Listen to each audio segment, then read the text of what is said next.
Энэ сарын 24-ний өдрийн 15 цагийн үед Баян Өндөрсмийн Арчаант багийн нутагт төсвөрт мотоциклтай явж байсан иргэн эсийг энгийн машинтай энгийн хувцастай иргэн Б цагдаагийн албаагчийн нэрийг барьж таних тэмдгийг үзүүлэн дөрөв зөрчсөн гэх нэрээр 10,000 төгрөгөөр торгож залилсан хэрэг гарчээ. Тухайн хэргийг залилуулсан иргэн эснээс цэцэг авч цагдаагийн байгууллагын шуурхай удирдлагын тасгийн 102 утсанд яаралтай мэдэгдэж машины дугаарыг нь тэмдэглүүлснээр уг хэргийг иргэн Б үйлдсэн байхыг олж тогтоожээ. Хэргийн мөрөөр шалгахад хэргийг үйлдсэн иргэн Б 16 настай өсвөр насны хүүхэд байсан бөгөөд дунд сургуулийн Ахад гангийн сурагч байжээ.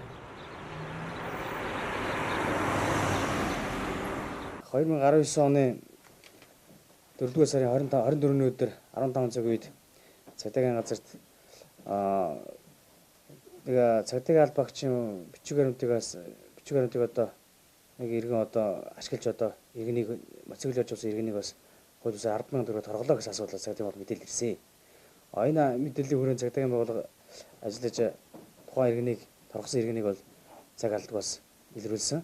Энэ иргэн маань 17 настай Б гэж иргэн байсныг бол цагдаагийн бол тогтоосон. Одоо тухайн иргэн дээр бас зөрчлийн иргэний шалгах ажиллагаа явагдаж байгаа. Манай ард иргэд мөн цагдаагийн албаагчийн бичиг баримтыг болон төрийн төвцийг одоо хууль бусаар ашиглаж одоо иргэдийг торгож байгаа тийм асуудлыг бол цагдаагийн байгууллагууд яаралтай мэдээж энийг бас тасан цоглог гаргах нь бас манайд бас хамтран ажиллана гэж хүсэж байна. Энэ төрлийн залилангийн шинжтэй гэмт хэрэг өмнө манай аймагт огт гарч байгаагүй бөгөөд энэ нь анхны тохиолдол гэдгийг цагдаагийн албаагчид хэлж байна. Цагдаагийн албаагч хэрэг зөрчил гаргасан тухайн хуулийн этгээдийн хуулийн арга хэмжээ авахдаа бэлэн бусаар мөнгөнд торгуул ханаагдуулдаг. Хуулиндаа төрийн албаагчдын дөрвөн товцоо цал таних тэмдгийг хэрэглэх эрхгүй этгээд хэрэгэлсэн бол тухайн ашигласан эд зүйлийг хураа авч тухайн хуулийн этгээдийг 500 нэгжтэй тэмцэх хэмжээний төгрөгөөр торгодог байна.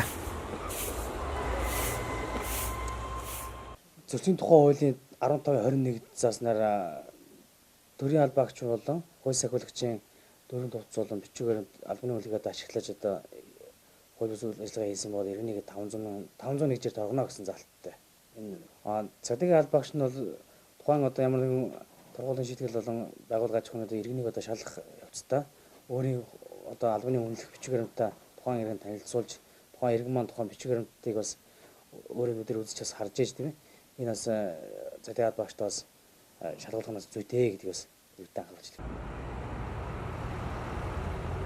Үүнтэй холбогдуулан аймгийн цагдаагийн газраас иргэдэд анхааруулахад энэ төрлийн зөрчил гэмт хэргийн шинжтэй сэжигтэй тохиолдол гарвал цагдаагийн байгууллагад яаралтай мэдэгдэж байхыг анхааруулж байна.